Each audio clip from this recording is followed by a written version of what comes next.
ជួបគ្នាម្ដងទៀតនៅរដូវកាលនេះគឺរដូវកាលលេងត្រីហើយត្រីបឹងត្រីទន្លេគេលេងបានទាំងអស់ហើយនេះគឺជាទំនប់នៅខេត្តព្រះវិហារដែលជាទំនប់ដែលគេវិនិយោគដោយក្រុមហ៊ុនអញ្ចឹងគេទប់អញ្ចឹងវាកើតជាត្រីកើតជាសាច់កើតជាសត្វជុំវិញនឹងមានច្រើនដែរហើយកន្លែងគឺស្ងាត់សម្រាប់ការមកគេងបោះតង់ជំរាបខ្លួនឯងមក relax ម្ដងមកកាលគឺត្រូវហើយខ្ញុំមកលើកទី1ទេប៉ុន្តែអារម្មណ៍ខ្ញុំចូលចិត្តហើយខ្ញុំស្រឡាញ់កន្លែងនេះមែនទែនមកហើយចង់មកទៀតត្រីធំធំបងប្អូនត្រីធំខ្លាំងមែនទែនត្រីហើយមកសម្រាប់ម្នាក់ឯងនឹងស្រាប់ឲ្យឈឺខ្លួនឈឺប្រាណក៏នឹងមិនមានក្អៀកយ៉ាងធានបិទសម្រួលរស័យពេលតែគេងព្រលឹមឡើងយកកម្លាំងបបកត្រីតទៀតចោះទៅតាមវីដេអូពេញទាំងអស់គ្នាអ្នកបបកឃើញទឹកឃើញត្រីឃើញភាពបរាជ័យនិងភាពជោគជ័យវានៅទៅគ្នាបកត្រីគប់មួយខ្សែអស៊ីគប់មួយខ្សែទៀតអស៊ីយើងទៅមុខនេះនិយាយរួមផ្លូវនេះក៏ធ្វើដំណើរបាច់និយាយទៅបងប្អូនឃើញទៅរហូតហើយថាបាញ់សួរតែចង្ងាយប្រហែលឆ្ងាយគួរសមហើយការធ្វើដំណើរបែបនេះសួរឈឺខ្លួនអត់ឈឺខ្លួនហើយចាំទៅទៀតប្រាប់ធីសាធ្វើឲ្យមិនសូវឈឺខ្លួននិយាយថាមានក្អៀកយ៉ាងធាមានដាក់តាមអញ្ចឹងទៅដើម្បីបិទបំបត្តិការឈឺខ្លួនហើយជីហើយបកទៀតបងប្អូនគាត់មើលយប់ម៉ោង1ម៉ោង2តបានដេកទៅសារនៅដាក់បកាយហើយនេះខ្ញុំដាក់វីដេអូកាត់នោះថាជីមែនតើឡាប់ហើយមិនមែននាទីទេគោលដៅរបស់យើងគឺយើងគេនាទីនេះបងប្អូនថាថាកន្លែងនេះគឺកន្លែងយើងគេយប់នេះហើយព្រោះអត់មានកន្លែងផ្សេងទេហើយយប់នេះគេកន្លែងបងប្អូនដាក់អន្ទាក់ហើយកន្លែងគេដាក់ត្រីដាក់អីរោអ្នកសัตว์នេះអ្នកសัตว์កន្លែងអ្នកភូមិគាត់គេឲ្យព្រៃនេះបងប្អូនអើយថាទឹកស្រកវាសួរថាត្រីមានប្រមាណក្បាលជាង1300សែនលានក្បាលក្នុងនេះច្រើនខ្លាំងមែនតើណាឃើញសត្វត្រីហើពេញទឹកតែបបកអត់សូវស៊ីតែងាយតិចស៊ីហើយបកាយស៊ីតែបបកវាអត់សូវស៊ីមកវាស្គាល់នុយឬក៏យ៉ាងម៉េចខ្ញុំមិនសូវដឹងដែរបាទហើយបងប្អូនឃើញហើយម្ដងអត់មានគិតអីទេទៅបបកមួយខ្សែ2ដាក់បកាយថាបកាយយើងអាចគិតថាវាអាចនឹងបានជាងបបកតែបបកវាមិនសូវចូលបកាយទេហើយកន្លែងគេនេះគឺស្ងាត់បងប្អូនអ្នកមុំហ៊ានគេទេអ្នកមុំគឺអ្នកខ្លាចអត់ហ៊ានគេហ្មងហើយតោះតែគាត់ធ្លាប់ដាក់បកាយដាក់ម៉ងនឹងខ្ញុំអញ្ចឹងវាធម្មតាទៅចូលព្រៃបែបនេះហើយកន្លែងនេះអាធីមកប្រហែលជើងមុនវាមកដាក់បកាយដាក់អីហ្នឹងហើយកាលហ្នឹងវាមកបំបក់មួយក្រុមខាងថតវីដេអូថតអីខាងនេះថតវីដេអូថតរឿងខាងស្ត្រីព្រីគេមកថតកាលមុនហ្នឹងគេមកថតទៅគេសម្រាប់គេមកបកថៃនឹងមួយខ្ញុំទៅក៏ស្គាល់ទីតាំងហ្នឹងទៅហើយជាក់ស្ដែងទៀតសោតខ្ញុំមកដូចជា2 3 4ដងហើយមកនៅតែមិនធុញបងប្អូនដោយសារតែបញ្ហានោះគឺវាស្អាតនេះបញ្ហាទេសភាពគឺវាស្អាតបញ្ហានោះគឺមិនមានទេតែបញ្ហាដ៏ធំគឺអត់មានមនុស្សទៅពេលយើងឈឺកាត់យកប្រលប់អាហ្នឹងវាគ្រោះថ្នាក់កន្លែងហ្នឹងដោយសារតែព្រៃជ្រៅអត់មានមនុស្សឃើញយើងស្លាប់ឈឺដេកដួលខ្យល់គោកខ្យល់ចាប់អីទេបាទហើយបងប្អូនឃើញហើយថ្ងៃលេខស្អាតខ្លាំងមែនតើហើយសួរថាចង់ pin map ក៏ទៅមិនកើតដែរយើងត្រូវបើកកាត់ព្រៃចំនួន1ម៉ោងកន្លះហើយមកដល់កន្លែងយើងគេងកន្លែងដាក់បកាយដាក់ម៉ងហ្នឹងហើយកន្លែងហ្នឹងពេលច្រើនអ្នកភូមិគាត់មករកសัตว์មករកត្រីមករកអីទៅតាមមុខរបរអ្នកស្រុកលើជាទូទៅតែប៉ុណ្្នឹងបើកស្ដៅហើយកន្លែងនេះខ្ញុំស្គាល់សារអ្នកភូមិដែរគាត់នាំខ្ញុំមកហើយ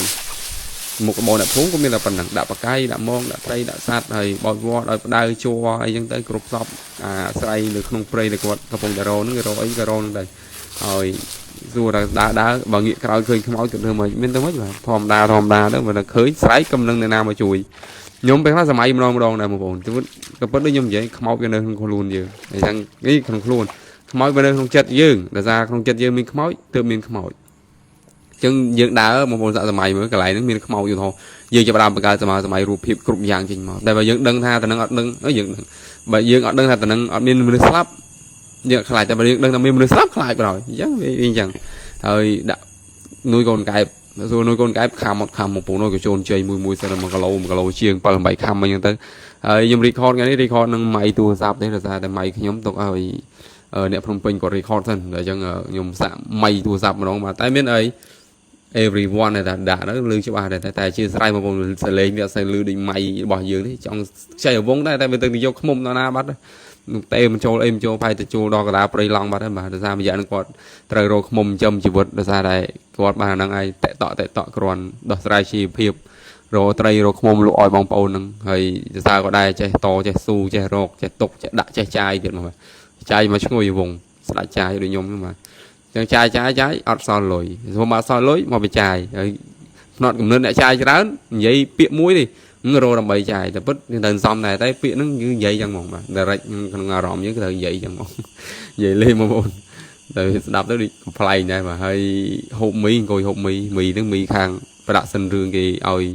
អាធីថ្ងៃមុនអាធីវាដាក់នឹងកតាបខ្ញុំឲ្យមកពេលខ្ញុំជិះម៉ូតូមកថ្ងៃហ្នឹងវាយកត្រីខាងប្រដាក់សិនគេថតរឿងថតអីគេឲ្យមីវាអាសង្អានេះបានទេបងប្អូនអើយសង្អានេះតិចឈឺណាអាសត្វនេះតែចេញអាកាសធាតុបំភ្លៀងក៏រាំងមានតែពីរថ្ងៃគេមើលទំនេកគេមិនឃើញមេឃផ្កាយថតមកប៉ុសផ្កាយស្អាតដោយសារខានមើលផ្កាយដេកយប់ម្នាក់ឯងចេះយូរហើយ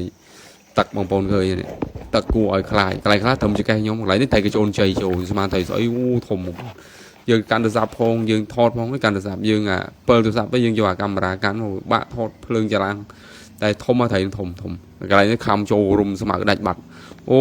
មួយសតតែខ្នាតបងប្អូនខ្នាតដល់ត្រីធំដល់ត្រីធំហើយត្រីសួរស្អីឆ្ងាញ់អូអាំងវិញលេខវ៉ាន់ហ្មងអាំងហើយបងប្អូនឃើញធំជាងគេ1គីឡូជាងហ្នឹងហើយត្រីហ្នឹងសាច់ណែននៃការខ្ញុំទៅដាក់បកាយនៅបឹងតាឌីវហ្នឹងដាក់បានសារអញ្ចឹងដែរហេតុអីគឺតែនៅតាមអញ្ចឹងសម្បូរពួកអាត្រីហ្នឹងអាភ័យជ្រៅមនុស្សទៅសឹកដល់សម្បូរពួកអាត្រីកញ្ជូនជ័យហ្នឹងមកហើយបងប្អូនឃើញតែហើយកន្លែងគេមានតែប៉ុណ្ណេះទេយប់នេះតែម្នាក់ឯងមិនបាច់គិតច្រើនទេបាទមើលអាជំរុំចាស់ក៏ដេកទៅបាទហើយជំរុំចាស់ហ្នឹងបើនិយាយពីមុនធ្លាប់ការខ្ញុំទៅដឹកឈើរកខ្មោចលងខ្ញុំនៅថាជំរុំឈើមនុស្សស្លាប់គេយកមកទុកទៅមកគេយកទៅតទៀតកាលពីខ្ញុំនៅក្មេងៗចំណងដឹកឈើឲ្យគេមកជើងស៊ីបានស៊ីឈ្នួលគេមកយើង4 5ម៉ឺន8 9ម៉ឺនតាមចិត្តតាមឆ្ងាយយើងត្រូវលើកឈើដាក់ទីហើយយើងត្រូវដឹកពីលើភ្នំមកដល់ព្រឹកមកដល់ភូមិខ្ទង់ម៉ោង6ម៉ោង7 8 9 10យប់អញ្ចឹងទៅយើងចេញមកពីព្រៃខ្ទង់ម៉ោង3យើងបបដើមកដល់ព្រៃមកយើងសម្រាប់ដើម្បីកុំឲ្យបាក់ឋានឃើញយើងអាហ្នឹងក្បួនអូស៊ីការដឹកឈើក្មេងណានិយាយបន្តិចហើយបន្ទាប់ពីចូលដល់មាត់ចិត្តថាដឹងថាតំបន់បាក់ឋានយើងម៉ោង6យើងបមកទៀតបមករហូតស្ងាត់យកលឹកឈើចុកក៏ដឹងអាក្បីហ្នឹងកុំឲ្យវាលឺហើយរាប់ទៀតអាបតែអាឡៃខ្មោចក៏ងាប់ដែរកាលនឹងឈើវាយមកស្វែងស្លាប់មកស្រែកធ្ងោអត់និយាយបងប្អូនខ្លាចនិយាយការពិតហ្មងនិយាយមុខកុំព្យូទ័រដែលពងរីខតហ្មងស្រែកធ្ងោវាគេចង់ឲ្យយើងជួយកាលនឹងខ្ញុំបបែទេខ្ញុំបកតាគេខ្ញុំខ្លាចដែរតែអាពេលមកវិញមិនធ្ងន់បងប្អូនឲ្យមកវិញតាអីសុតបណ្ដោយមកវិញតាអីចំយ៉ាឡងបាសសក់កញ្ញាបបិទភ្នែកអាទីក្បីសត្វក្បីវាស្គាល់ផ្លូវយើងអត់ភ័យទេវាបមកខ្លួនវាដើរដឹងដល់ផ្ទះខ្ញុំហើយបងប្អូនកន្លែងនេះខ្ញុំគួរនិយាយមិនឯងនិយាយមុខកាមេរ៉ាអញ្ចឹងទៅហើយគេអញ្ចឹងទៅយប់មានតែប៉ុណ្ណឹងដោយសារតែមានតែយប់គេយកកម្លាំងព្រឹកទៅបបក់នឹងរត្រីផ្ញើអ្នកផ្ទះទៀតហើយបងប្អូនសួររឿងនឹងមិនចាំវីដេអូក្រោយខ្ញុំនិយាយ detail ជាងហ្នឹងសាច់រឿងវាប្រតាក់កលាពេកអាហ្នឹងការនៅព្រៃសួរមានខ្មោចលងមានមិនបើសិនអ្នកផលិតវីដេអូជួបតែខ្មោចលងខ្ញុំពីមុនមិនដល់វីដេអូទេខ្ញុំអ្នកដើរព្រៃអ្នករោស៊ីឈើអញ្ចឹងទៅហើយរោស៊ីឈើមិនរោលក់ទៀតស៊ីឈ្នួលដឹកទេហើយនេះហើយគេយ៉ាងធៀបងប្អូនគេនេះដើរឆ្ងាយឈឺខ្លួនបក់ត្រីបក់អីអូដាក់ទៅព្រលឹមឡើងមិនធូស្អាតកន្លែងឈឺកញ្ចឹងកកន្លែងដើមដៃដើមអីដែលយើងឈឺយើងបិទទៅនិយាយមិនធូមកដល់អត់និយាយបញ្ជោគេឲ្យលុយយើងទេខ្ញុំបិទគេយ៉ាងធៀរហូតទៅបក់ត្រីទលេសាបទៅអីក៏ខ្ញុំបក់ដែរតែអីខ្ញុំបានគេយ៉ាងធៀរហ្នឹងឯងរយៈចុងក្រោយនេះគឺជាកៅអីយ៉ាងធាបងប្អូនហើយប្រអប់ធំរបស់កៅអីយ៉ាងធាហ្នឹងគឺមានតម្លៃតែ$15តែប៉ុណ្ណោះហើយក្នុងប្រអប់គឺមាន4កញ្ចប់ក្នុងមួយកញ្ចប់គឺមាន20សន្លឹកសម្រាប់បងប្អូនបិទឬប្រើប្រាស់បានហើយសម្រាប់ប្រអប់តូចនោះគឺមានតម្លៃតែ$9តែប៉ុណ្ណោះហើយមាន2កញ្ចប់ហើយមួយកញ្ចប់គឺមាន20សន្លឹកដូចគ្នាកៅអីយ៉ាងធាដាក់នៅផាម៉ាស៊ីមាន16កញ្ចប់មួយកញ្ចប់មាន5សន្លឹក$3000រៀលអត្ថប្រយោជន៍របស់កៅអីយ៉ាងសៀគឺជួយព្យាបាលដូចជាឈឺធ្មេញឈឺចង្កេះឈឺស្មាឈឺឆ្អឹងខ្នងឈឺសន្លាក់ផ្សេងចុករយរាងកាយថ្លោះក្រិចគ្រប់បែបយ៉ាងហើមដៃហើមជើងហើមគ្រប់ប្រភេទក្តៅបាតដៃត្រជាក់បាតជើងក្រហាយបាតជើងជាប់ចង្កេះជាប់ស្មាជាប់ឆ្អឹងកឈឺចាប់តាមសាច់ដុំស្ពឹកដៃស្ពឹកជើងរមូលក្រពើក្តាមគៀបដៃគៀបជើងស្ត្រីដែលទើបតែសម្រាលកូនរួចអាចទិញបិទបានសម្រួលសរសៃជួយសម្រួលដល់សរសៃឈាមដើរបានស្រួលថែមទៀតផងពេលព្រឹកក៏មកដល់ខ្ញុំក៏ភ្ញាក់ខ្ញុំក៏នឹកឃើញកាហ្វេមុនគេអត់ទេខ្ញុំសើបទលេងជុំវិញសិនតែថាទលេងជុំវិញត្រូវការដឹងថាមានត្រីមកកន្លែងយើងអត់មកកន្លែងមានត្រីវាជាប់បកាយយើងអត់បាទចេញនិយាយវល់សលេងវល់ហ្នឹងណែហើយស្ដាប់មើលឃើញថាវាមានជាប់បង្កាយចំនួន1ខ្ញុំមិនទាន់ទៅដោះទេខ្ញុំទុកវាសិនដោយសារខ្ញុំ clean កាហ្វេមុនដែលជាងទៅដោះត្រីម្ដងបង្កាត់ភ្លើងដាក់កាហ្វេបងប្អូនហើយខ្ញុំសាកឲ្យបងប្អូនស្ដាប់ឲ្យសលេងធម្មជាតិលាយជាមួយនឹងសលេងខ្ញុំ voice over នេះឃើញថាអូចាំខ្ញុំមិនដឹងមិនបើថាអនាគតទៅខ្ញុំសល់លុយរាប់ពាន់លានសែនដុល្លារខ្ញុំនឹងទៅនៅតំបន់មួយដែលព្រៃហើយធ្វើចំការ ហើយដាំពូដាំស្រូវនាំកូននាំចៅខ្ញុំទៅនៅហ្នឹងបាទហើយខ្ញុំបង្កើតសាលាមួយខ្ញុំបរៀនកូនខ្ញុំខ្លួនឯងអូនិយាយទីតំណងនិយាយលេងបងការក្មេងៗវាជាតំពាំងដើម្បីស្នងរស័យអញ្ចឹងតើការរៀនសូត្រចំណេះដឹងពីមជ្ឈដ្ឋានជុំវិញទាំងអស់ដែលក្នុងសង្គមមិនថាអ្វីដែលត្រូវរៀនអញ្ចឹងយើងឪពុកម្ដាយយើងគ្រាន់តែមានគំនិតផ្នត់គំនិតមានផ្នត់គំនិតបណ្ដោះឲ្យគាត់ជាផ្លូវថាអ្វីល្អអ្វីអាក្រក់ហើយអ្វីដែលគាត់អាចរៀនបានពីសង្គមគឺគាត់ត្រូវតែរៀនខ្លួនឯងថែមទៀតព្រោះយើងមិនអាចនៅជាមួយគាត់អស់មួយជីវិតនោះទេបាទម្ដងនេះបកចូលត្រីមួយអូយើងថាធំអត់ដឹងឡើយនឹងខាំមួយញ័រដៃញ័រជើងហ្មងនិយាយលេងធំខ្លាំងណាស់ខាំមួយសិតគីឡូបងប្អូនហើយមកដល់ល្វើយដែរបាទឆ្នាំងនេះឆ្នាំងលាក់តាំងពីជើងមុនលាក់ទុកព្រៃហ្នឹងអត់មានយកទៅណាទេការមកមួយបងថលមុនមកបកទុកសិនដឹងថាខ្លួនឯងត្រឡប់មកវិញទៀតអញ្ចឹងទុកសិនហើយបងប្អូនឃើញនេះមិនលេងសើចទេត្រីមួយសិតຂະណាតហើយបានសរុបទាំងអស់នឹងប្រហែលក្បាលទេបាទឃើញកំពុងតែនៅលើក្រង់ទូរស័ព្ទបងប្អូនកំពុងតែមើលធំណាស់យកបកវិញខំទៅភូនិយាយរួមនេះដាក់ចូលបកបានដូចជា4តាមខ្ញុំចាំបក4ខាងហ្នឹងសុទ្ធបកៃទាំងអស់ហើយបកខ្ញុំអត់មានពេលច្រើនផងខ្ញុំប្រញាប់ទៅថតរឿងវិញបងប្អូនអញ្ចឹងមានពេលតនេតិចក៏ឆ្លៀតមកថតវីដេអូហើយឆាប់ចេញវីដេអូបងប្អូនទស្សនាផងរយៈនោះសូវចេញវីដេអូទេសារខ្ញុំទៅទលេសាបទៅអីមានវីដេអូទាំងអស់ទៅកន្លែងទៅហ៊ានកន្លែងអីធ្វើតែងៀតធ្វើគោងៀតមានតែខ្ញុំមានអារម្មណ៍វាអត់ចង់កាត់បងប្អូនចង់តែកាត់វីដេអូបែបសងព្រេងដើរលេង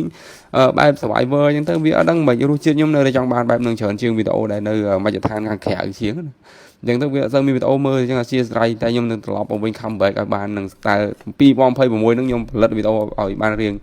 គួរសមឡើងវិញសារ2025រៀងពិបាកបន្តិចបងប្អូនបញ្ហាសេដ្ឋកិច្ចផ្ទាល់ខ្លួនអីជុំវិញអូច្រើនញ៉ៃអញ្ចឹង2026រឿងអីរឿងនេះខ្ញុំមិនខ្វល់ខ្ញុំដឹងនឹងខ្ញុំផលិតវីដេអូបន្តទៀតបាទមិនថាជាពាក់គេមិនថាអត់លុយចាយមិនថាអត់បាយស៊ីនៅតែផលិតវីដេអូបន្តទៀតនិយាយនេះចំណងបាទតែមែនបងប្អូនខ្ញុំត្រឡប់មកវិញលើកនេះខ្ញុំនឹងផលិតវីដេអូឲ្យបងប្អូនទស្សនាត្រឡប់មកសារជាថ្មីជាខ្ញុំសារជាថ្មីហើយត្រីនេះហើយកញ្ជូនជ័យអាងបងប្អូនប្រេះសកាធំណាប្រេះគឺវាប្រេះសកាប៉ុណ្ណានៃរសារតែត្រីទៅអាំងទៅបាយសកាដូចពុះថ្លាន់ចឹងហើយបងប្អូនមើលបាយជាមួយនឹងម្ហូបយើងធ្វើទឹកត្រីដែលយើងធ្វើឲ្យបាយកដាព្រៃមកតាសម័យបើជិះខ្លួនឯងស្មើនឹងគួយហូបបាយយើងមានអារម្មណ៍យ៉ាងណាស្ដាប់សំឡេងរៃយំសัตว์ហើអូ